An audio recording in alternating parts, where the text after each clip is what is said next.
위해서 우리 다 같이 기도하겠습니다.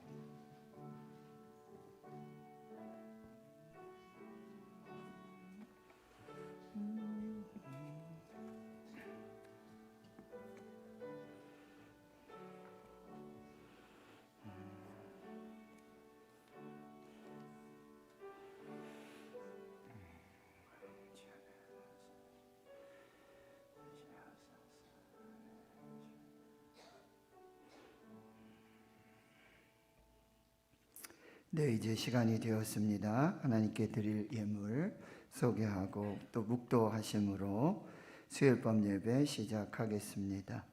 하나님, 수요 예배 통해 회개하고 죄사함 받아 하나님과의 관계에 막힘 없도록 해 주옵시고, 맡은 부서 중고등부 부흥케 하시고 제대로 된 신앙의 길 보이게 해 주옵소서. 주님만을 의지합니다. 공서연 전사님 예물 드리셨습니다.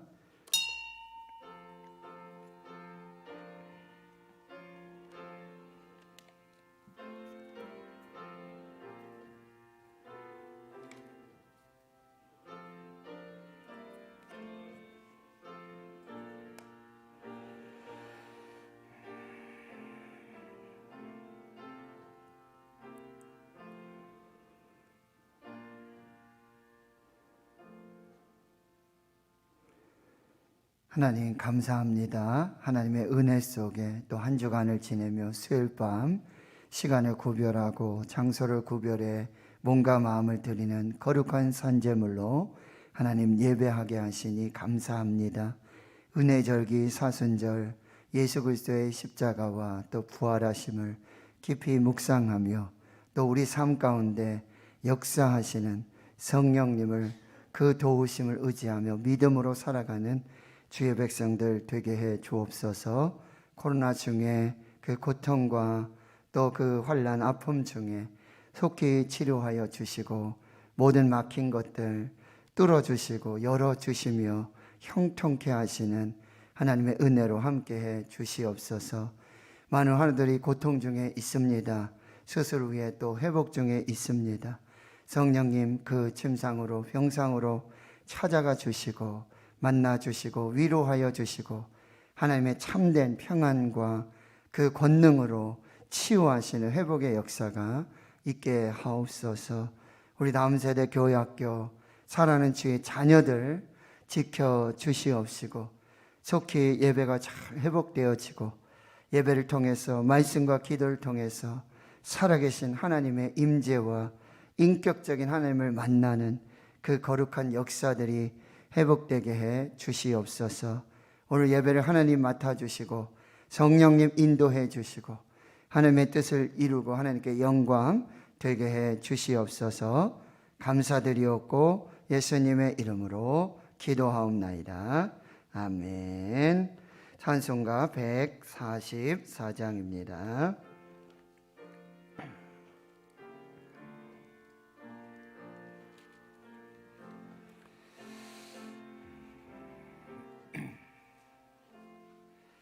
예수 나를 위하여 십자가를 질 때 세상 죄를 지시고 고쳐당하셨네. 예수님 예수님 너의 죄 위하여 봄의 피를 흘리니 죄인 받으소서. 십자가를 지심은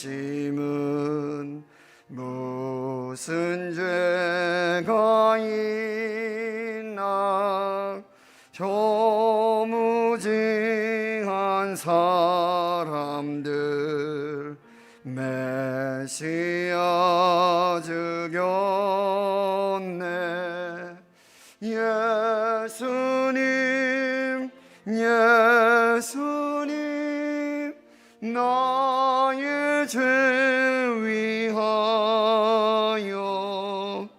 봄의 비를 흘리니 죄인 받으소서. 비와 같이 붉은 죄 없는 이가 없네.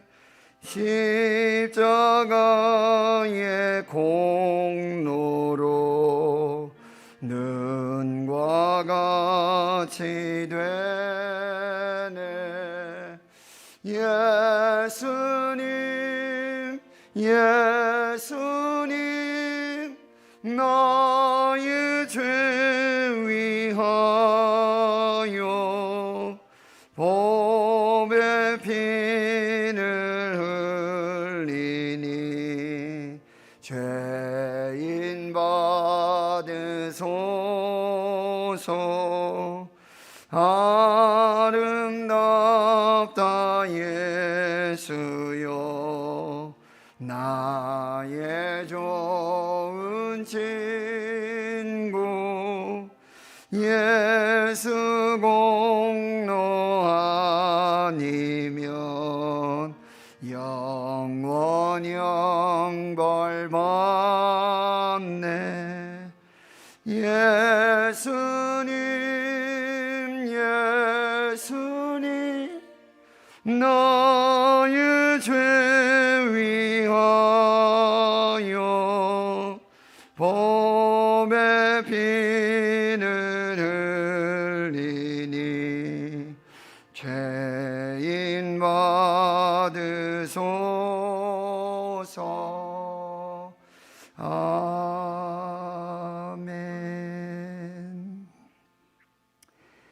이 시간 기도하실 때 홍희미 권사님 기도 인도해 주시겠습니다.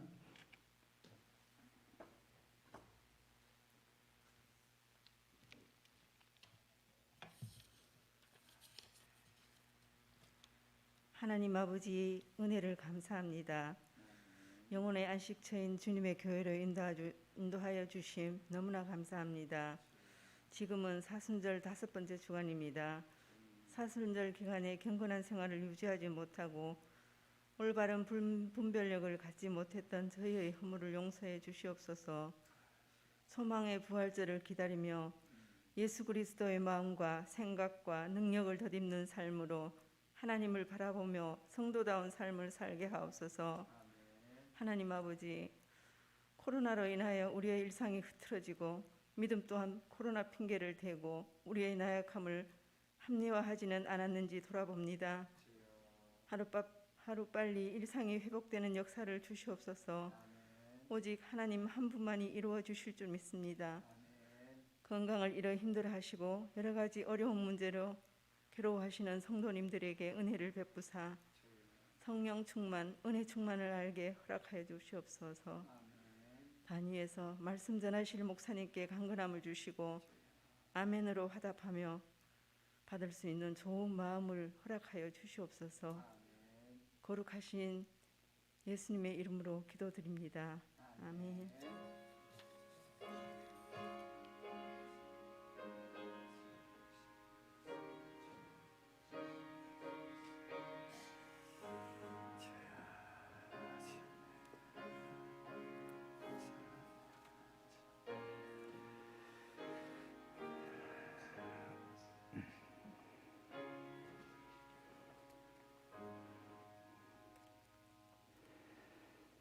오늘 우리에게 주시는 하나님의 말씀은 신약 성경 요한복음 11장 25절에서 27절까지 말씀 보겠습니다. 신약 성경 165페이지 요한복음 11장 25절에서 27절까지 신약 성경 165페이지입니다.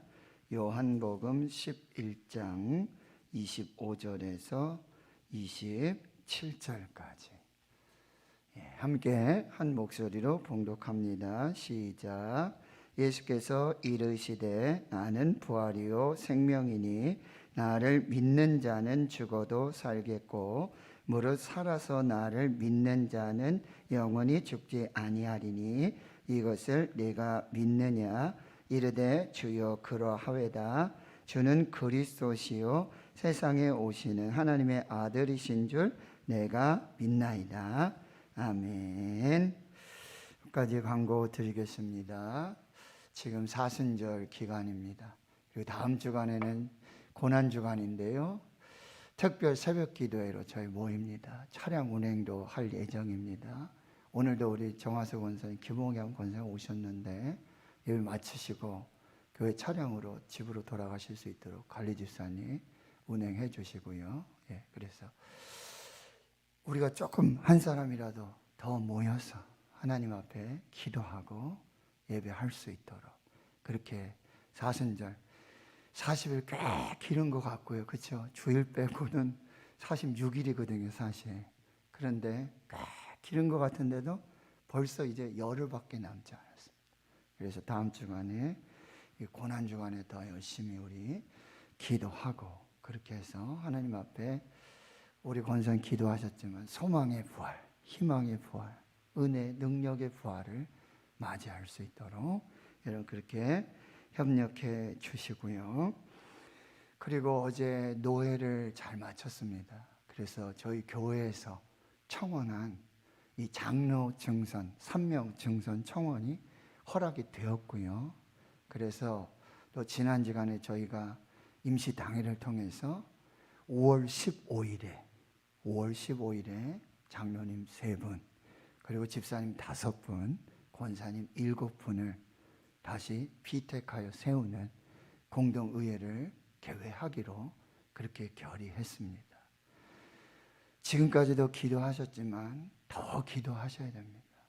교회가 시험 들지 않도록, 또 성도 한 분 한 분 시험 들지 않도록 하나님의 뜻이 이루어지고 하나님께 영광 될 수 있도록 꼭 기도하고요. 그래서 부활주일이 끝나면 지금 계획으로는 우리가 그동안 매일 저녁에 기도하지 않았습니까? 함께 모여서 매일 기도를 다시 시작하려고 합니다. 그래서 공동의회뿐만 아니라 성령 강림 주일까지 또 50일을 우리가 함께 기도하면서 매일 기도하면서 하나님 앞에서 너무나 중요한 일들이기 때문에 저도 마찬가지고 교회가 이 중요한 일들을 앞두고 기도하지 않으면 유혹에 빠지고 시험에 드는 건 당연한 일입니다. 그래서 여러분 꼭 같이 또 함께 기도해 주시는 일에 동참해 주시기를 부탁드리겠습니다. 주일날 되면 조금 더 공식적으로 그렇게 광고를 드릴 것이고요. 교회 곳곳에 공고문을 붙여서 자격이라든지 그런 어떤 시행이라든지 이런 부분들 같이 진행하게 될 것입니다. 그래서 우리 장로, 피택 선거, 그 다음에 집사님, 권사님, 일꾼들을 세우는 일에 우리 온 교회가 합심해서 함께 기도해 주시고, 또 아직 코로나가 노회 가봐도 교회마다 코로나로 몸살입니다. 이제 몸살인데 4월, 5월 잘 회복되기를 기도하고요. 그리고 변이 바이러스가 또 나오면 정말 또 걱정이고 많은 염려가 있습니다. 그래서 우리가 같이 기도하며 또 우리 교회 학교도 예배가 잘 회복될 수 있도록 함께 그렇게 기도해 주십시오.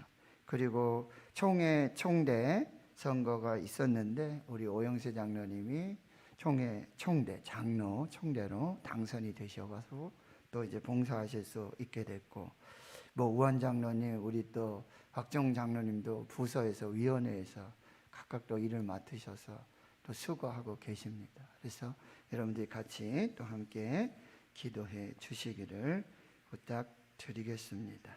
기도하고 말씀 받도록 하겠습니다. 하나님 말씀 앞에 섭니다. 겸손하게 섭니다.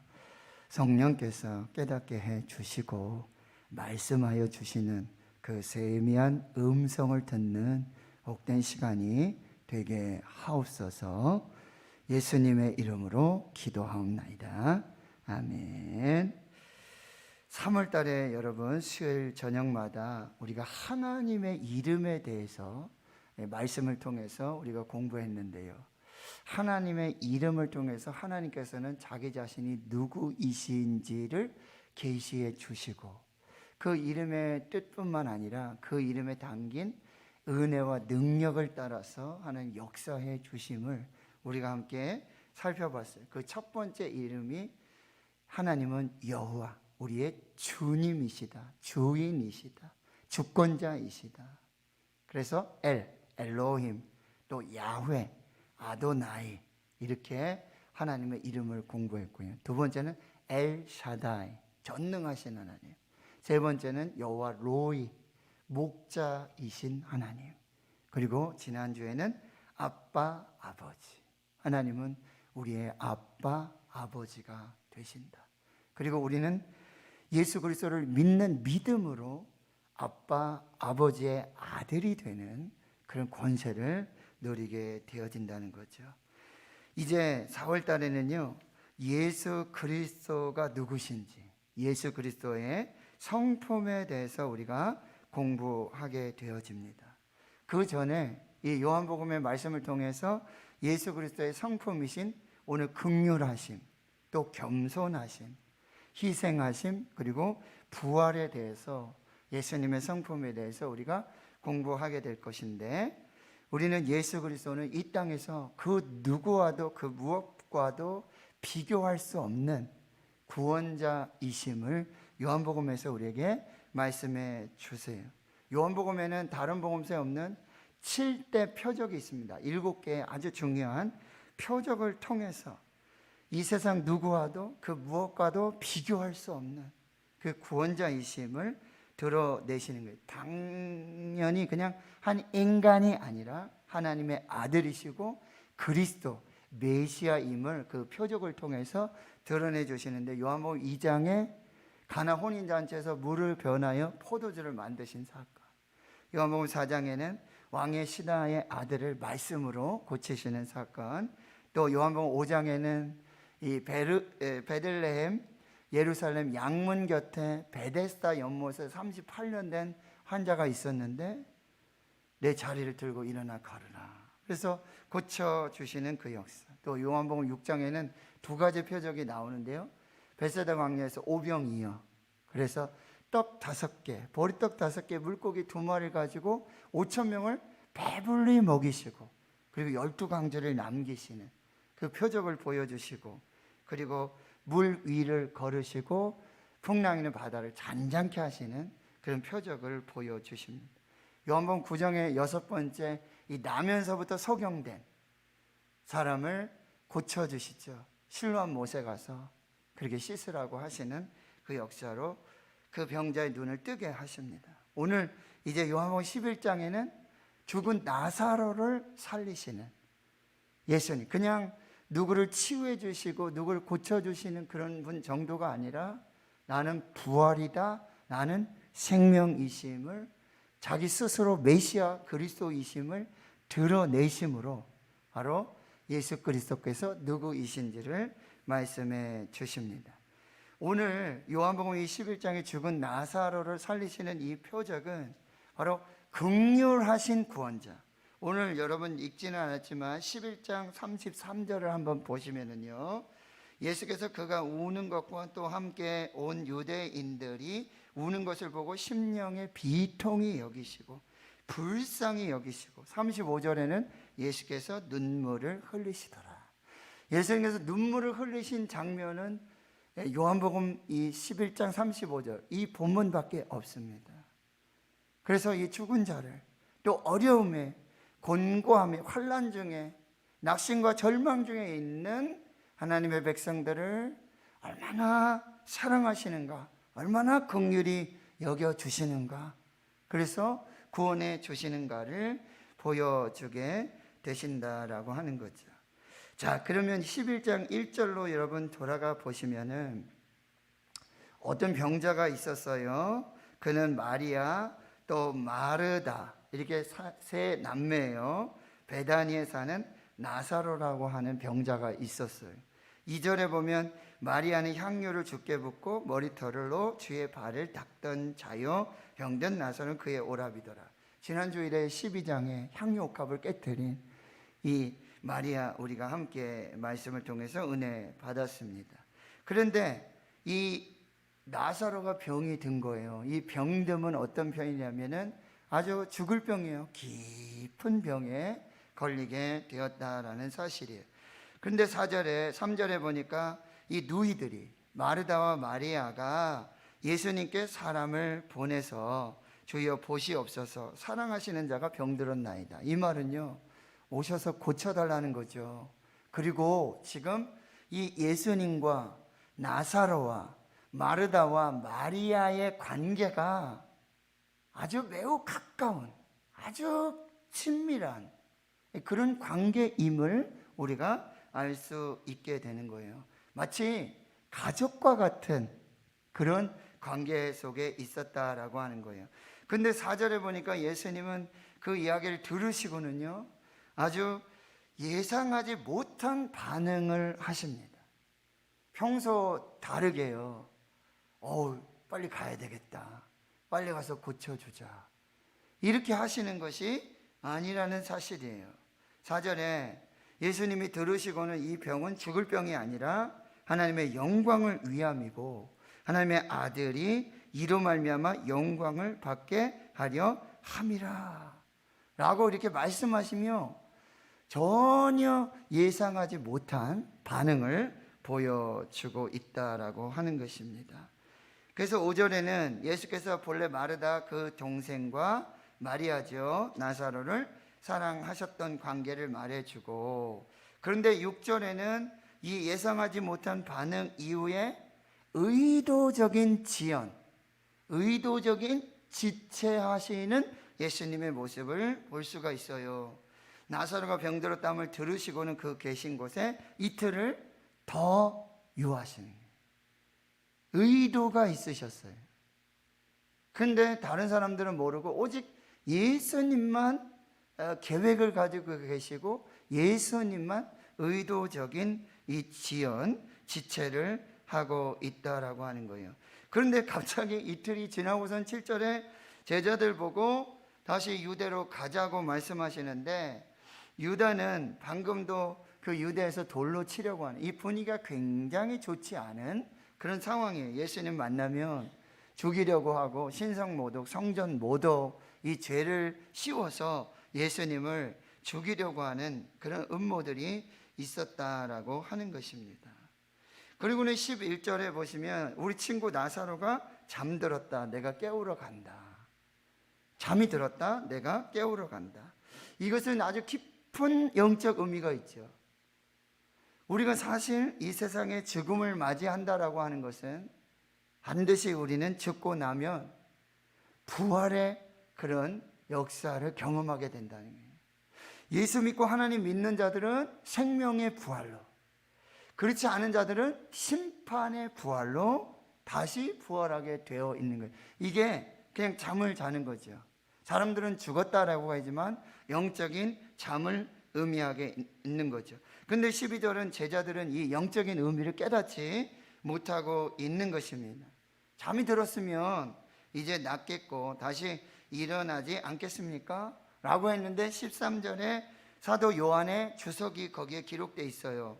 예수는 그의 죽음을 가리켜 말씀하신 거나, 그렇지만 그들은 잠들어 쉬는 것으로 잘못 오해하고 판단하고 있다는 거예요. 그런데 14절에 밝히 그 의미를 말씀하시는데 나사로가 죽었다라고 말씀하고 있다라고 하는 것입니다. 여러분, 이 나사로의 질병과 죽음은 또 무슨 의미인가? 이것은 죄가 세상에 들어와서 죄의 삭스로, 그 결과로 사망이 들어오게 되고, 이 죄의 결과인 사망은 뭐예요?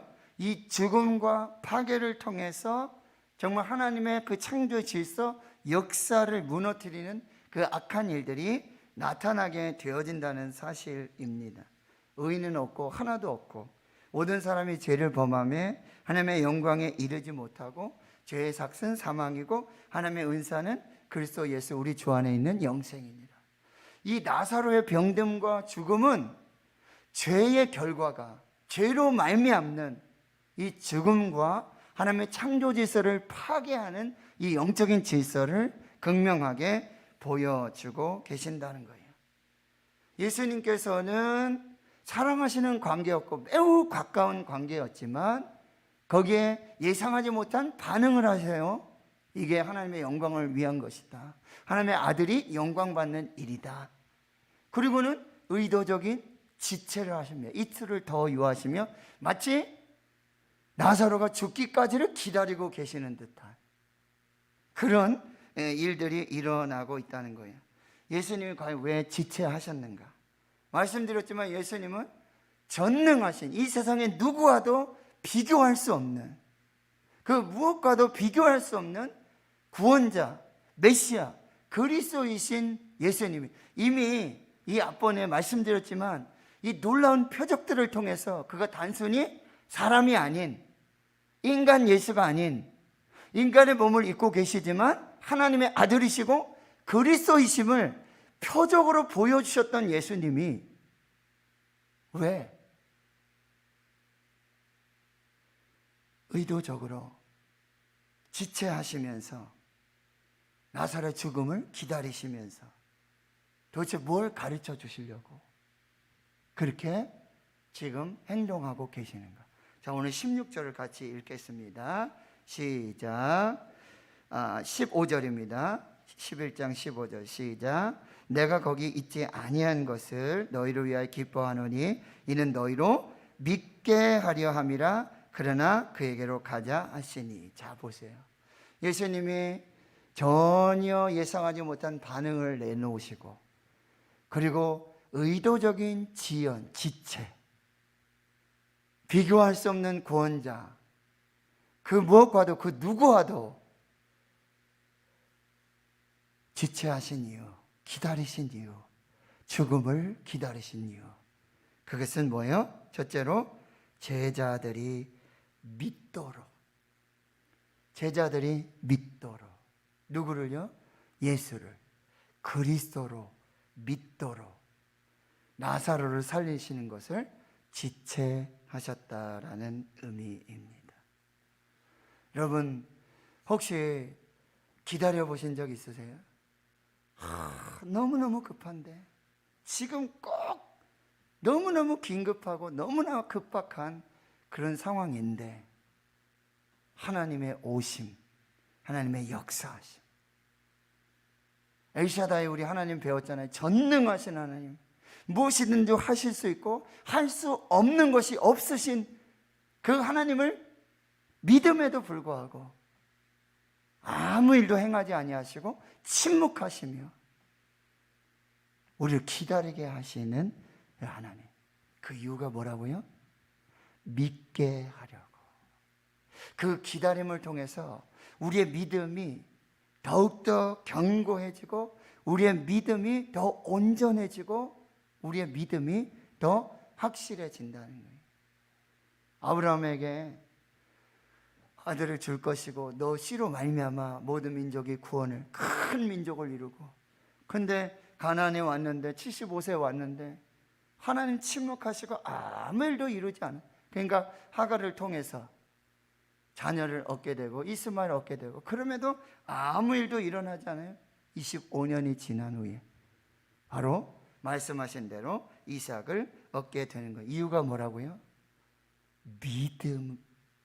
믿음을 더 분명하게, 더 확실하게 믿도록, 하나님을 믿도록, 예수님을 믿게 하시려고 이 지체하시고 기다림의 시간, 그 여백의 시간을 우리에게 허락해 주신다라고 하는 거예요. 여러분, 이 기다림의 시간은 결코 낙심의 시간이 아니라 절망의 시간이 되어서는 안 되고, 이 기다림의 시간은 오히려 더 하나님께 소망을 두고 더 믿음을 더 굳건하게 붙드는 그런 시간이 되어야 된다. 시편 43편 5절에 내 영혼아 어찌하여 내가 낙심하며 어찌하여 내 속에서 불안해하느냐? 너는 하나님께 소망을 두라. 나는 그가 나타나 도우심으로 말미암아 오히려 여전히 찬송하겠다라고 말씀하고 있다라고 하는 것입니다. 여러분, 우리는요 바로 하나님께서 그리고 하나님의 아들 예수 그리스도께서 이 완전하신 시간에, 하나님의 시간에, 예수님의 시간에, 요한복음에 계속 반복되는 이야기는 아직 내 때가 이르지 않았다. 아직 내 때가 이르지 않았다.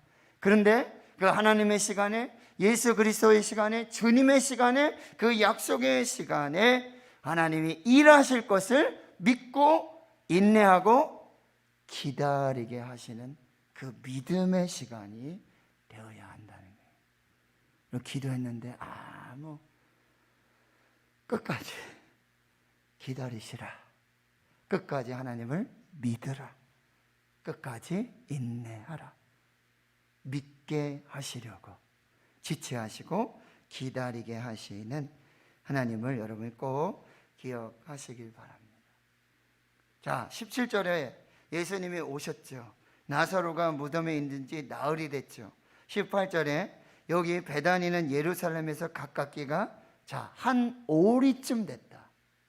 오리. 심리는 4km 정도 돼요. 그래서 심리는 한 1시간 거리예요. 그럼 오리는 2km. 그러면 30분 정도. 자, 보세요. 아까 말씀드렸어요. 예수님과 이 나사로와 마르다와 마리아의 관계가 먼 거리가 아니잖아요. 아주 가까운 가족과 같은 그런 관계예요. 평소에 예수님 같으면 뭐예요? 한 달음에 달려오시죠. 30분 정도면. 그리고 여러분, 우리가 누가복음을 봤지만 누가복음 24장에 그 엠마오로 가는 두 제자, 그렇죠? 예루살렘에서 엠마오까지 약 25리 된다 그랬어요. 5분의 1이에요. 그 길도 예수님은 동행해 주셨고 함께 해 주셨잖아요. 그런데 아주 기가 막힌 일이에요. 먼 관계, 먼 사이도 아니고 사랑하는 관계고 가족 같은 관계고 30분이요? 충분히 움직이실 수 있는 그런 관계인데요. 이틀을 더 유하시면서 그렇게 지체하셨던 예수님. 이렇게 가까운 거리인데. 근데 결국 이제 베다니에서 예루살렘에 오게 됐는데요. 19절에 많은 유대인들이 마르다와 마리아와 그 오라비의 일로 위문하여 있었고요. 마르다는 예수님 오신다는 말 듣고는 나가서 맞이합니다. 그러나 마리아는 집에 앉아 있죠. 자, 21절 보세요. 마르다가 예수님께 이렇게 말합니다. 주께서 여기 계셨더라면 내 오라비가 죽지 아니하였겠나이다. 여러분, 이 얼마나 안타까운 고백입니까? 원망 섞인. 예수님이 여기 계셨더라면 30분만 시간을 내주셨더라면 그럼 우리 오라버니가 죽지 아니하셨을 것입니다. 그러나 마음을 추스리고 이렇게 말하죠. 22절에 그러나 나는 이제라도 주께서 무엇이든지 하나님께 구하시는 것을 하나님이 주실 줄을 아나이다. 예수님이요 내 오라비가 다시 살아나리라. 마르다가 이렇게 말합니다. 예, 마지막 날 부활 때에 내가 다시 살아날 줄을 내가 아나이다. 여러분, 이 마르다 믿음이 얼마나 귀합니까? 내 오라비가 살아나리다. 예, 주님 맞습니다. 예수님 마지막 날에는 다시 살아날 줄을 내가 믿습니다 라고 말하고 있죠. 그런데 예수님은 여기서 전혀 다른 이야기를 하고 계세요. 25절에 예수께서 이르시되 나는 부활이요 생명이니 나를 믿는 자는 죽어도 살겠고 무릇 살아서 나를 믿는 자는 영원히 죽지 아니하리니 이것을 내가 믿느냐. 자, 보세요. 나는 부활이요 생명이다. 나는 미래에 앞으로 마지막 날에 부활하고 생명이 되는 그런 존재가 아니라 지금입니다. 현재입니다. 나는 지금도, 나는 현재도 부활이요 생명이다. 예수님께서는 지금 자신의 부활을 가르쳐 주심으로 그를 따르고 있는 제자들과 이 마르다 마리아에게 믿음을 가르쳐 주고 계신다는 거예요. 네가 말하는 것처럼 마지막 날의 미래에 나는 부활이요 생명이 아니라 지금 나는 하나님의 아들 그리스도로 나는 지금 부활이요 나는 지금 생명이고 나를 믿는 자는 지금 믿는 자는 현재 믿는 자는 나와 함께 이 부활과 생명을 누릴 수 있다라고 말씀해 주고 이것을 믿으라고 말씀해 주고 계신다라는 사실입니다. 여러분 예수님은 단순히 지금 마르다에게 치유의 기적을 행해 주셔서 예수님이 여기 계셨더라면 우리 오라비언니가 살아났을 텐데요. 예수님이 단순히 치유의 기적을 행하셔서 살려주시는 그분이 아니라 지금 부활이요 생명이신 예수를 믿는 자는 지금 부활과 생명을 살 것이다 라고 말씀해 주고 있어요. 이 믿음이 단순히 미래적인 믿음이 아니라 현재 예수 그리스도를 부활이요 생명으로 믿는 자들은 지금도 현재도 부활과 생명의 은혜를 누리며 살 수 있다고 지금 가르쳐 주고 계시는 거예요. 이게 바로 하나님의 아들 예수 그리스도께서 자기가 누구이신지 직접 스스로 말씀하시고 가르쳐 주심으로 나는 부활이요 나는 생명이다 라고 가르쳐 주심으로 그 부활과 생명이신 예수를 믿게 하신 그것을 위해서 나사로가 죽기까지 그렇게 하나님의 계획과 하나님의 섭리와 하나님의 때에 따라서 하나님의 일들을 이루어 가신다라고 하는 것입니다. 하나님 성도 여러분, 나는 부활이요 나는 생명이다. 이 부활이요 생명이신 예수를 믿으실 수 있기를 축원합니다. 지금 여기서 그 부활과 생명을 살게 될 줄 믿습니다. 단 하나 뭐예요? 믿는 자에게. 믿는 자에게. 예수께서 부활이요 생명이심을 믿는 자에게. 예수는 부활이요 생명이 되셔서 우리에게 영생을 선물로 주신다라고 하는 것입니다.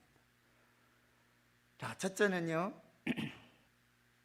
예수님은 자기 제자들이 자신을 믿도록 나사로를 살리시는 것을 지체하셨고, 두 번째는 자기 스스로 자기가 직접 나는 부활이요 생명이다 라고 가르쳐 주시고 그것을 믿는 자에게 부활이요 생명이심의 은혜를 주시는 것이고, 세 번째는요 예수님은 바로 사람들의 고통을 돌아보시고 긍휼을 베풀어 주셔서 그를 믿게 하심으로 바로 긍휼하신 그리스도이심을 말씀해 주고 계시는 거예요. 33절에 우리가 읽어봤지만 여러분 다시 한번 보시면요, 예수께서 그가 우는 것과 또 함께 온 유대인들이 우는 것을 보시고 심령의 비통이 여기셨다. 이 심령의 비통이 여기셨다는 것은 마음이 아주 깊이 움직이셨다는 거예요. 겉으로 그냥 이렇게 조금 슬퍼하는 그런 게 아니라 아주 마음에서부터 그 중심으로부터 너무나 슬프고 너무나 아픈, 그래서 영으로 신음하다라는 의미가 있다라는 사실이에요. 이것은요 두 가지예요. 아까 말씀드렸지만 나사로의 병듦과 죽음은요, 나사로뿐만 아니라 우리의 병듦과 우리의 죽음은 아까 뭐의 결과라 그랬죠? 죄의 결과입니다. 그러니까 죄로 말미암아서 인간은 반드시 병들고 약해지고 죽음이라고 하는 죄의 결과에 이제 서게 되는 이 사실을 예수님은 너무나 슬퍼하시는 거예요. 예수님은 부활이요 생명이시잖아요. 예수를 믿는 자는 부활이요 생명인데 예수 믿지 않는 자는 죄의 삭수로 죄의 결과로 결국 죽음을 맞이하게 되는 이 비통함, 죄가 결국 하나님이 사랑하시고 요한복음 3장 16절 하나님이 세상을 이처럼 사랑하사, 여러분 하나님은요 이 세상을 다 사랑하세요. 디모데후서 2장 4절에 하나님은 모든 사람이 구원에 이르기를 원하세요. 믿는 자에게 구원을 주신단 말이죠. 그런데 바로 예수를 믿지 않는, 부활이요 생명이신 예수를 믿지 않는 자들은 죄의 삭수로 결국 사망에 드는 거예요. 결국 병들고 결국 죽게 되는, 이것을 너무나 비통해 하시고 그 영으로 슬퍼하시며 심령의 괴로움을 가지고 이 죽음 앞에 서 계시는 거예요.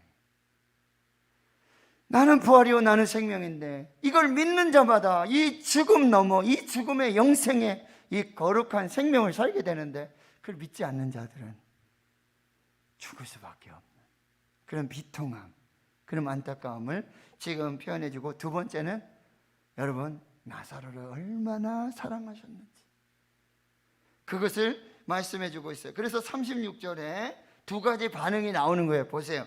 유대인들이 말하되 보라 그를 얼마나 사랑하셨는가. 여러분 우리가 장례식장에 이렇게 가보면요, 정말 애통해하고 정말 슬퍼하시는 분이 계세요. 정말 마음으로. 그러면 우리는 그걸 보고 뭘 느끼죠? 참 고인과의 관계가 참 깊고 그리고 참 사랑의 관계였다, 우리 느껴지잖아요. 그게 그렇게 반응을 하면서 37절에 또 어떤 이들은 이렇게도 반응을 합니다. 맹인의 눈을 뜨게 한 사람, 9장에 있었잖아요. 맹인의 눈을 뜨게 한 그런 기적의 역사를 이룬 이 사람이, 어쩌면 이 사람은 그렇게 사랑한다고 하면서 죽도록 기다리고 내버려 두었느냐 라고 하는 반응을 보이고 있다라고 하는 것입니다. 하나님 성도 여러분, 예수님께서는요 많은 무리들을 어떻게 불쌍히 여겨줘요. 어떻게? 목자 없는 양과 같이 불쌍히 여겨주신다라는 사실이요, 이 긍휼하심에서 바로 기적을 행하시고 그리고 그를 믿는 자에게 이 구원의 역사를 주고 계신다는 거예요. 여러분 하나님은요 긍휼히 여기시는 하나님, 예수님 그 누구도 그 무엇과도 비교할 수 없는 그 구원자 예수 그리스도께서는 이 긍휼하심으로 불쌍히 여기심으로 하나님의 백성들을 사랑하신다라고 지금 말씀해 주고 있어요. 아까 창세기 16장에 하갈의 얘기를 했는데, 여러분 하갈이 그렇게 쫓겨나잖아요. 학대를 받고 광야로 갔어요. 수르 광야를, 술 광야, 그 뭐냐면 지금 이스라엘에서 수르 광야를 거쳐서 애굽으로 가거든요. 여러분 하갈의 고향이 어디예요? 애굽이에요. 아브라함이 가나안에 왔다가 흉년이 들어가지고 애굽으로 가가지고 자기 아내를 누이라고 하고 막 이렇게 하다가 결국 하나님께서 그 왕을 책망하시잖아요. 그리고는 다시 뭐예요? 큰 은혜를 주고 복을 주고 부도 주고 그리고 종들도 많이 주어서, 그래서 떠나라 그래가지고 다시 가나안으로 돌아오는데, 그때 딸려온 여인이 누구냐면 하갈이에요. 종이에요. 그러니 여러분 지금 아들인지 누군지 뭐 임신 못하고 쫓겨났잖아요. 주인에게 갈 데가 어디 있어요? 친정으로 가야 되죠. 친정으로. 그래서 그 수르길, 술광야 거기를 이렇게 지나서 애굽으로 가는 그 길에 영어 성경에 보면 여러분 여호와의 사자가 거기 광야길, 수르 광야길 곁 그 우물 오아시스 거기에 쫙 앉으셔가지고는 오고 있는, 지금 애굽으로 도망치는 친정으로 가고 있는 이 하갈을 발견했다, 이렇게 표현하고 있어요. 하나님 그런 분이세요. 아브라함, 사레 이렇게 보면 메인 캐릭터잖아요. 그런데 사실 하갈은 이방인이고요, 선택받지 못한, 그렇죠? 세컨이에요. 그런데도 하나님은 이 여호와의 사자가 바로 하갈을 찾아 발견해 주셨고 만나 주셨고, 너 아들이다, 이스마엘이다, 뭐요? 내가 고통을 들었다. 그래서 하갈이 내가 어떻게 여기서 나를 살피시는 하나님을 배웠는가, 나를 살피시는 하나님을 만났는가 라고 하면서 거기를 부엘라 헤로이, 부엘라 헤로이, 부엘은 우물, 나를 살피시는 자의 생존자의 우물, 거기서 엘로이라는 감찰하시는 하나님. 여러분, 하나님이 이렇게 긍휼히 여기시고 불쌍히 여겨주시고, 히브리서 4장 15절에 우리에게 있는 대제사장은 우리의 연약함을 동정하지 못하시는 분이 아니다. 하나님 우리를 얼마나 불쌍히 여겨주시고, 그래서 여러분 성전에 올라가서 바리새인 기도하고 세례 기도하는데 그 기도가 딱 하나예요. 하나님 불쌍히 여겨주시옵소서. 불쌍히 여겨주십시오.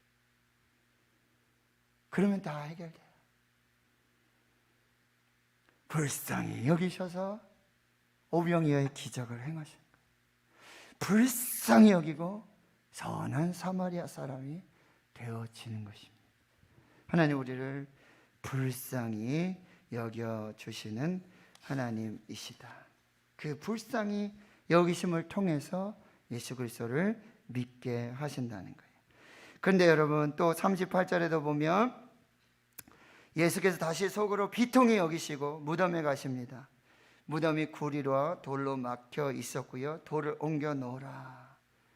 돌을 옮겨 놓으라. 근데 누이 마르다가 이렇게 말하죠. 죽은 지가 나흘 되었습니다. 벌써 냄새가 납니다. 그런데 이 돌을 가둬놔야 돼요. 왜냐하면 열어놓으면 지금 말했던 것처럼 썩어서 냄새가 나요. 그러면 짐승들이 가만 안 있거든요. 오히려 시체가 회파되고 막 어려움이 더하게 된다라고 하는 것입니다. 그런데 예수님이 40절에 자 예수께서 이르되 내 말이 내가 믿으면 하나님의 영광을 보리라 하지 아니하였느냐. 자 여러분 이 40절의 말씀은 너무너무나 참 우리에게 은혜가 되는 말씀인데, 여러분 이게 11장 4절의 말씀으로 다시 돌아가는 거예요. 예수님이 이 나사로의 이야기를 듣고는, 사랑하는 자가 병들었다는 얘기를 듣고는 요한복음 11장 4절에 예수님이 뭐라고 말씀하십니까? 죽을 병이 아니라 하나님의 영광을 위한 이 죽음이다라고 하는 거죠. 내 말이 내가 믿으면 하나님의 영광을 보리라. 이 11절 4절에 예수님이 하신 그 말씀에 처음으로 돌아가는 것이고, 그리고 중간에 예수님은 나는 부활이요 생명이다. 이것을 믿는 자에게 하나님의 영광을 보게 될 것이다. 이것이 종합적으로 마지막으로 드러나는 말씀이 바로 40절의 말씀입니다. 내 말이 내가 이 병이 죽을 병이 아니라 하나님의 영광을 위한 질병이라고 내가 말하지 않았느냐. 그 말을 내가 믿으면 뭐예요? 나는 부활이요 나는 생명이다 라는 이 말씀을 네가 믿으면 하나님의 영광을 보게 될 것이다. 아니, 저와 여러분에게 이런 믿음이 있기를 축원합니다. 이 믿음으로 이제 나사로는 부활하여 생명을 얻게 된다라고 하는 것입니다. 결국 이 죽은 나사로를 죽음에서 살리시는 이 모든 역사를 이루시는 예수 그리스도, 그가 바로 하나님의 아들이시고 그가 하나님이시므로 그가 모든 생명과 사망의 주권자가 되어주심을 보여주시고, 그를 믿는 자에게 하나님의 영광을 보게 하시는 은혜를 허락해 주신다라고 하는 것입니다. 자, 결론입니다. 예수님은 이 세상 누구와도 그 무엇과도 비교할 수 없는 구원자, 전능하신 하나님의 아들 그리스도이십니다. 그는 긍휼하신 구원자, 제자들을 믿게 하시려고 나사로의 죽음까지도 지체하셨고, 그리고 자기 자신이 부활이요 생명이다 라고 말씀하시고 가르쳐 주심으로 바로 이 긍휼하심을 드러내고 비통히 여기시고 가슴에서부터 그 심장에서부터 영으로부터 그 슬픔과 비통함을 통해서 긍휼히 여겨주시고 불쌍히 여기심으로 바로 하나님의 은혜를 더해 주신다라고 하는 것입니다. 하나님 성도 여러분, 예수는 부활이요 생명이십니다. 그를 믿는 자마다 하나님의 영광을 보게 될 줄 믿습니다. 그 영광은 우리도 예수 그리스도처럼 부활하고 생명으로 살게 될 것입니다. 하나님 성도 여러분, 하나님의 영광을 위한 기다림의 시간들이 있어요. 기다림의 시간.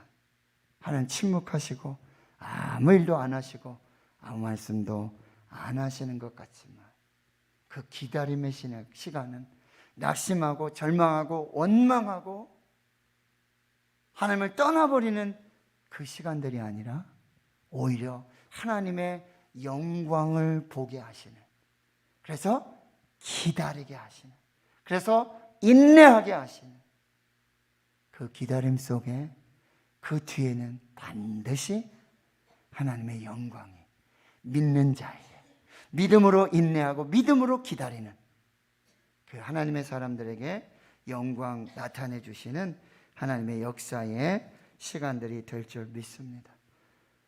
기다림의 시간에는 반드시 가치가 있어요. 믿음으로 기다리시고 끝까지 기다리시고 하나님의 영광을 그 믿음의 끝에서, 기다림의 끝에서 우리가 함께 보며 하나님께 영광 돌리는 역사가 있기를 주의 이름으로 축원합니다.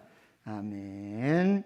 151장 찬송 부르고요, 축도로 예배 마치겠습니다. 151장입니다.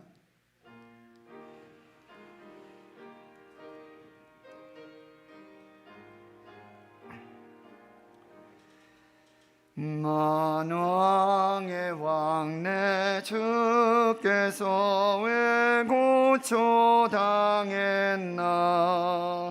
이 벌레 같은 날 위에 그 보혈을 였네.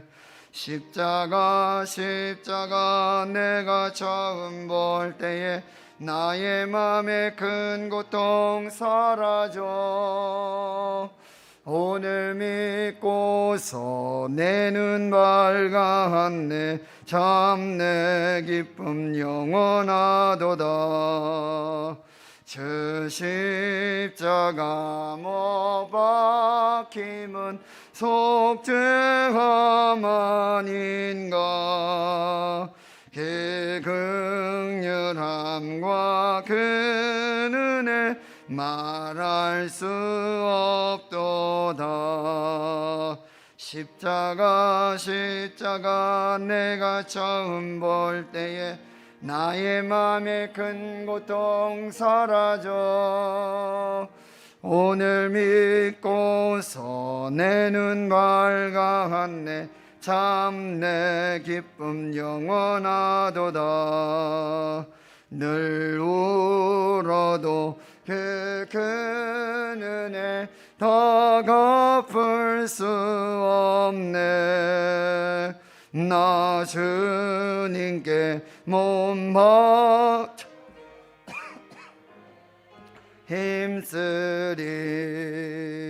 십자가 내가 처음 볼 때에 나의 맘의 큰 고통 사라져. 오늘 믿고서 내 눈 밝았네. 참 내 기쁨 영원하도다. 아멘. 이제는 우리 구주 예수 그리스도의 은혜와 하나님 아버지의 무한하신 사랑하심과 성령의 내주 교통 충만하심이 이제로부터 영원토록 함께 하시옵기를 간절히 축원하옵나이다. 아멘.